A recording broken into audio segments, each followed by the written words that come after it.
하나님의 은혜와 사랑과 평강이 오늘 하루도 우리 삶에 충만하기를 주의 이름으로 축복합니다. 하나님이 약속하신 가나안 땅을 정탐하고 온 12명의 정탐꾼들은 모세와 온 회중 앞에서 보고를 합니다. 알다시피 이 보고는 두 개의 주장으로 나누게 되죠. 10명의 정탐꾼들은 그 땅에는 갈 수 없다는 주장을 하고 여호수아와 갈렙만은 갈 수 있다고 주장을 합니다. 보고가 이렇게 둘로 나눠지는 이유가 무엇입니까? 한쪽은 하나님의 약속을 믿으며 하나님의 눈으로 바라보았고 한쪽은 자신의 힘과 능력으로 바라보았기 때문입니다. 그래서 한쪽은 믿음의 눈으로 바라보며 차지할 수 있다 말한 것이고 한쪽은 두려움의 눈으로 바라보며 갈 수 없다고 말을 한 것입니다. 두려움은 우리를 앞으로 데리고 가지를 못합니다. 하나님의 땅이 우리 눈앞에 있는데도 두려움은 우리를 그 땅에 가지 못하게 하죠. 두려움은 있을 수가 있습니다. 그러나 그 두려움을 이겨내고 순종한다면 우리 앞에는 놀라운 하나님의 축복이 예비되어 있음을 알게 될 것입니다. 오늘 말씀을 보면 먼저 10명의 정탐꾼들의 부정적인 보고가 나옵니다. 그 말씀이 27절부터 29절까지 말씀이죠. 그리고 나서 갈렙의 보고가 짧게 나옵니다. 그 말씀이 30절 말씀이죠. 그래서 다른 정탐꾼들이 또다시 부정적인 이야기를 하면서 갈렙의 주장에 반론하는 말씀이 이어집니다. 이 말씀들에서 정탐꾼들의 부정적인 보고는 뒤집어 보면 하나님의 놀라운 축복이 있음을 보게 됩니다. 그 축복을 볼 수 있는 것은 우리가 두려움의 눈으로 보느냐, 믿음의 눈으로 보느냐에 있습니다. 오늘 말씀을 보면서 우리에게 준비되어진 가나안 땅을 믿음의 눈으로 보아 그 축복을 차지할 수 있는 주의 자녀 되시기를 주의 이름으로 축복합니다. 먼저 가나안 땅을 두려움의 눈으로 본다면 그 땅은 하나님을 원망하며 비난하는 땅입니다. 부정적인 정탐꾼들은 처음에 그 땅을 보고 과연 젖과 꿀이 흐르는 땅이라 보고를 합니다. 27절 말씀 보겠습니다. 모세에게 말하여 이르되 당신이 우리를 보낸 땅에 간즉 과연 그 땅에 젖과 꿀이 흐르는데 이것은 그 땅의 과일이니이다. 젖과 꿀이 흐르는 땅이라는 것은 아주 좋은 축복의 땅이라는 것이죠. 그런데 갈렙이 갈 수 있다 말을 하자 그 주장에 반론하기 위해 그 땅을 폄하합니다. 32절 말씀 보겠습니다. 이스라엘 자손 앞에서 그 정탐한 땅을 악평하여 이르되 우리가 두루다니며 정탐한 땅은 그 거주민을 삼키는 땅이요 거기서 본 모든 백성은 신장이 장대한 자들이며 젖과 꿀이 흐르는 땅이 어떻게 변합니까?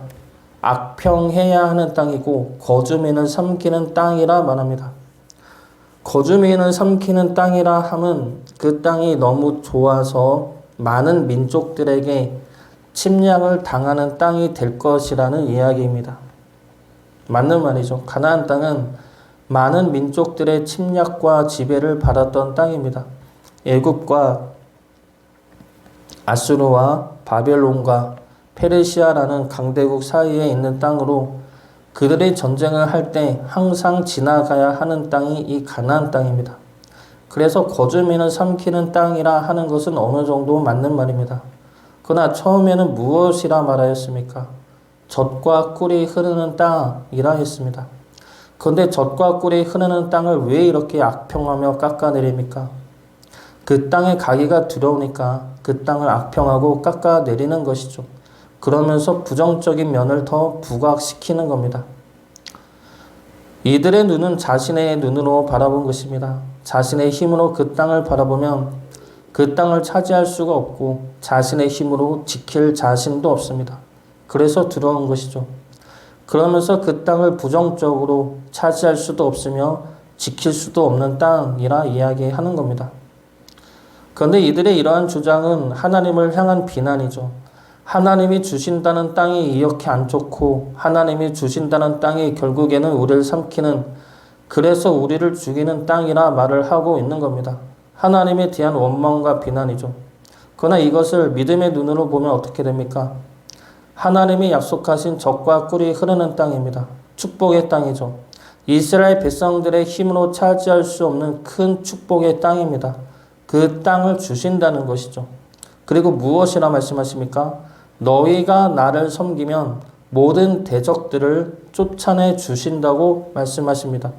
출애굽기 23장 25절부터 28절까지 말씀입니다. 내 하나님 여호와를 섬기라. 그리하면 여호와가 너희의 양식과 물에 복을 내리고 너희 중에서 병을 제하리니 내 나라에 낙태하는 자가 없고 임신하지 못하는 자가 없을 것이라. 내가 너의 날수를 채우리라.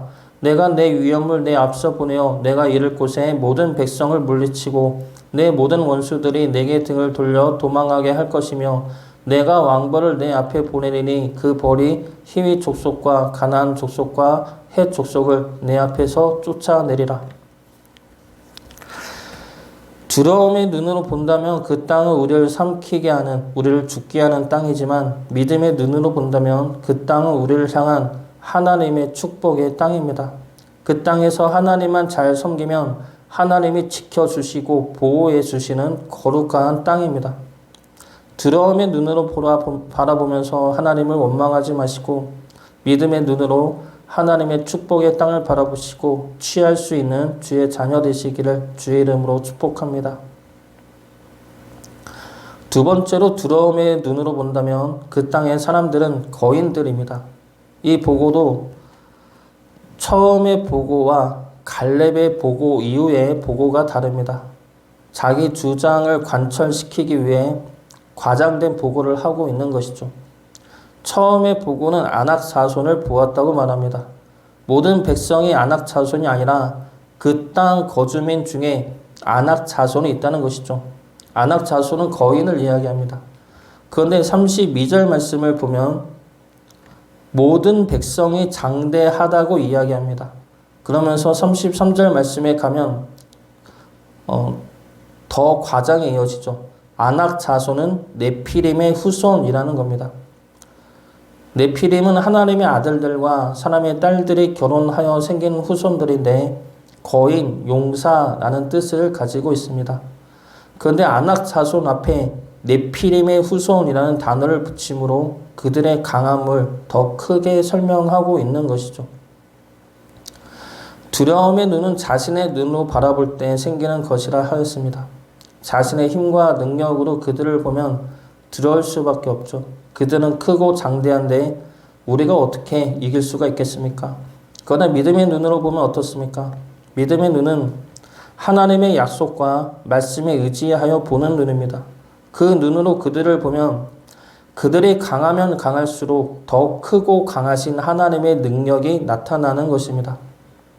이미 그 땅은 하나님이 이스라엘 백성들에게 주신 땅이죠. 그 땅의 거주민들은 이미 하나님에 의해 쫓겨남을 받았고 받을 자들입니다. 우리보다 앞서 가신 하나님께서 미리 그들을 멸하실 것입니다. 그러면 이러한 하나님의 약속과 말씀을 믿는다면 그 거인들을 보고 두려워할 게 아니라 그 거인들을 쉽게 물리치시는 하나님의 능력에 대해 경외해야 할 것이죠. 그 어렵고 힘든 일을 너무나 쉽게 행하시는 하나님의 능력에 대해 찬양해야 할 것입니다. 내가 할 때는 그렇게도 안 되던 일들이 하나님이 하시면 너무나 쉽게 진행되었던 경험들이 있을 것입니다. 우리는 할 수가 없지만 하나님은 하실 수가 있죠. 우리가 못한다고 두려워할 것이 아니라 그러한 큰 일을 쉽게 해내시는 하나님의 능력을 의지하며 찬양하며 나가야 할 것입니다. 마지막으로 두려움의 눈으로 본다면 우리는 메뚜기 같은 존재들입니다. 33절 말씀 보겠습니다. 거기서 네피림 후손인 아낙 자손의 거인들을 보았나니 우리는 스스로 보기에도 메뚜기 같으니 그들이 보기에도 그와 같았을 것이니라. 스스로 메뚜기 같을 수가 있습니다. 이들은 얼마 전까지만 해도 노예였던 이들이죠. 먹을 것도 없어 매일 원망이 되던 이들입니다. 그런 이들에 비해 풍요로운 땅에서 성을 짓고 살던 거인들을 보면 자신이 얼마나 초라하고 왜소하게 느껴지겠습니까? 우리는 우리가 할 수 없는 일들에 부딪히면 우리 스스로를 보게 되고 스스로의 능력이 부족함에 자학하고 자책할 수가 있습니다. 나 같은 자가 뭘 할 수가 있겠어? 나 같은 자가 하는 일이 맨날 그렇지 뭐. 스스로를 폄하하고 자책하고 자학을 합니다. 그런데 믿음의 눈으로 보면 어떻습니까? 그런 메뚜기 같은 작고 보잘것없는 나를 지금까지 안고 오신 하나님의 사랑을 볼 수가 있습니다. 나는 작고 약하죠. 능력이 없습니다. 부족합니다. 그런 나를 주님이 사랑하셨습니다. 그런 나를 위해 주님이 십자가를 지셨고 그런 나를 주님의 자녀로 삼아주셨습니다. 그런 나를 거룩한 하늘나라 백성으로 삼아주시고 그런 나를 통해 하나님의 영광이 흘러가게 하셨습니다. 믿음의 눈으로 보면 메뚜기 같은 나를 위해 돌아가신 주님의 사랑과 그런 나를 지금까지 긍휼과 사랑으로 안아주시고 이끄시고 인도하신 하나님의 은혜가 보이는 겁니다. 우리가 두려움의 눈으로 가나안 땅을 보면 하나님이 우리를 삼키게 만드는 저주받은 땅이고 그 땅의 사람은 두려운 거인들이고 나는 메뚜기 같은 보잘것없는 자로 볼 수밖에 없습니다. 그러나 믿음의 눈으로 본다면 그 땅은 하나님이 주신 축복의 땅이고 하나님의 크신 능력이 임하는 땅이며 나는 하나님의 사랑을 받는 하나님의 백성으로 볼 수가 있습니다. 우리가 지금 있는 곳이 축복의 땅인지 아닌지는 우리가 무슨 눈으로 바라보느냐에 달려 있습니다. 믿음의 눈으로 바라보아 우리가 있는 이곳이 하나님의 축복과 크신 능력과 존귀한 사랑이 임하는 거룩한 곳이 되기를 주의 이름으로 축복합니다.